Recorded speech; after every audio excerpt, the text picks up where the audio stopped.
Already நம்ம இடம் விற்க போகிறோம்னு சொன்னோம்னே நம்ம தாராமணம் போட்டிருக்கோம். நாலு பேச்சுவார்த்தை முடியாத வச்சு அடிச்சிடலாம்.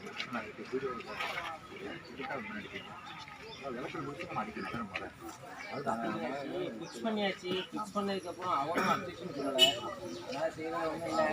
போன முறையே நான் உங்கள்கிட்ட சொன்னேன், சார் தரவாக அடிச்சுங்க நாங்கள் போய்க்கிறோம் அப்படின்னு சொன்னேன். போன வரையில நீங்கள் போன தடவை பெரிய ரூபா இல்லை, அவங்க புரிய மாட்டேங்குது. சார் எங்கள் ரூபா தரல, நீங்கள் முடிச்சு அப்படின்னு சொல்லாங்க. போகிறத தடுப்பிட முடியாது. இது மட்டும் கொஞ்சம் பொறுமையாக நம்ம நேற்று வீட்டுக்கு வந்துருக்கு ஜீவோ புறப்பாங்க. அது நினைக்கிறேன் துறை தான் ரேட்டு, வேறு என்ன துறை தான் ரேட்டு.